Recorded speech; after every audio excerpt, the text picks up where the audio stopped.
قائدین شہر علل خصوص ہمارے وی ایس مختار صاحب، کل ہی میں دوپہر کے بعد کے لمحات میں مختار صاحب سے چند باتیں عرض کیا کہ علماء سے ایک محفل ہو جائے اور حالات جو چل رہے ہیں اس میں دعا بھی ہو جائے، تو فوراً اس کو انہوں نے قبول کیا اور آپ تمام بابرکت شخصیت کو مدعو کیا۔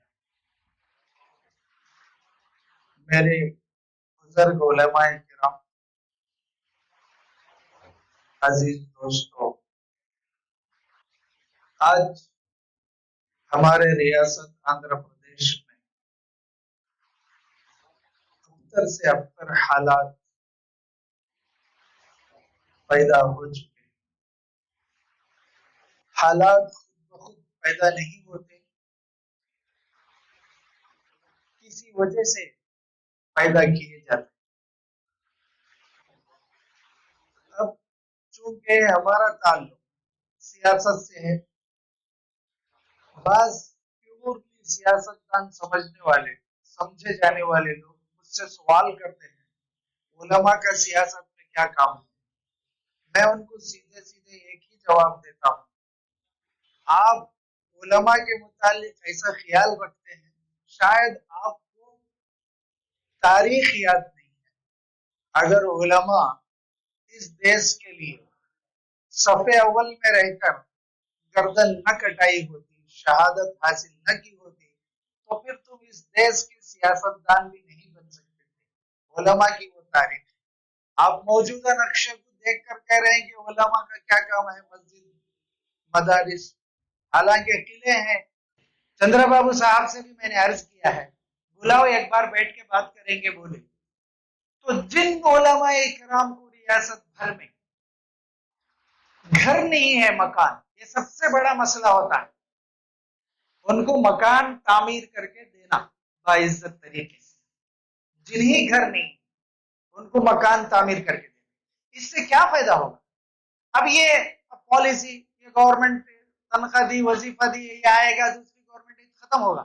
وہی اگر گھر ہوگا، لانگ لائف اس کا بینیفیشرز بن سکتے ہیں، اور تنخواہ بھی، کرایہ جو رہتا ہے منیمم گھر لینے کے لیے بھی کفایت کا گھر آج میرے اندازے کے حساب سے 5 سے 6 ہزار کم میں تو بھی نہیں مل رہے ہیں، اور یہ اور زیادہ مہنگی بستی ہو سکتی ہے۔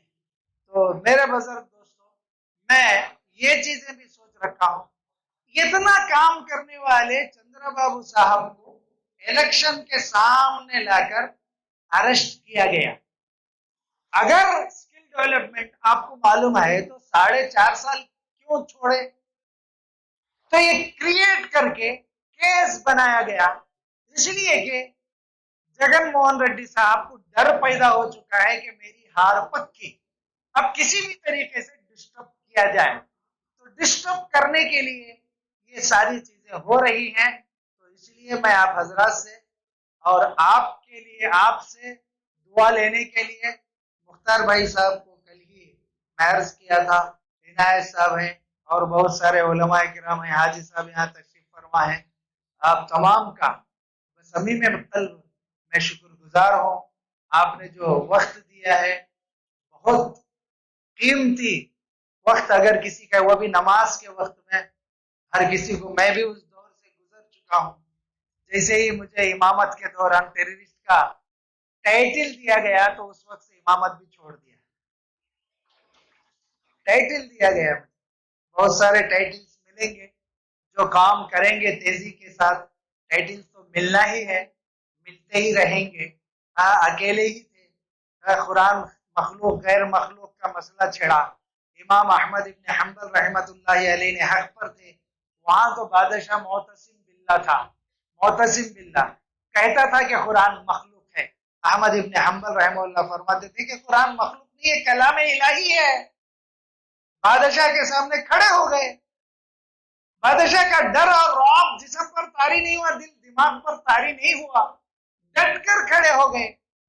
جس وقت احمد ابن حنبل رحمہ اللہ نے یہ اناؤنس کیا تھا، اس وقت علماء کی ایک بڑی جماعت احمد ابن حنبل رحمہ اللہ کے ساتھ تھی، لیکن جیسے سزا کا اعلان ہوتے گیا، جیل کی طرف لے جایا گیا، جیل تک بھی چند علماء چلے، جیل کی سلاخوں میں جیسے داخل ہو گئے تو صرف احمد بن حنبل رحمہ اللہ اکیلے تنہا داخل ہو گئے۔ معتصم باللہ کا جلاد کہتا ہے میں کوڑوں کی اتنی زور سے مار لگائی، اگر جنگلی ہاتھی پر بھی میرے کوڑے کی زد اور زور لگتی چیختے چلاتے بھاگ جاتا تھا، لیکن احمد ابن حنبل صبر و استقلال پہاڑ کے جیسے کھڑے کے کھڑے میرے کوڑوں کے مار کھاتے رہے۔ کیوں کھائے؟ صرف ایک حق بات۔ آج کے زمانے میں دیکھیں گے تو ہمارے زبانوں سے ہو سکتا ہے ایک ڈائلاگ ڈیلیور ہو، چھوٹی بات ہے چھوڑ دو بھائی، ضد کیوں؟ یہاں ضد کی بات نہیں ہے، حق اور ناحق کی بات ہے۔ حق قرآن اللہ کا کلام ہے، ناحق قرآن مخلوق ہے، یہ ناحق ہے۔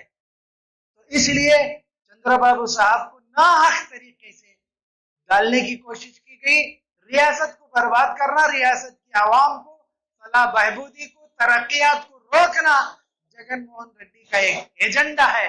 تو اس چیز کو بھی میں آپ کے سامنے رکھنا چاہتا ہوں اور رکھتے ہوئے اپنی بات کو ختم کرنا چاہتا ہوں۔ اگر مجھ سے کچھ کامی کوتاہی ہوئی تو معذرت چاہتے ہوئے اپنی جگہ لیتا ہوں۔ وآخر دعوانا الحمدللہ رب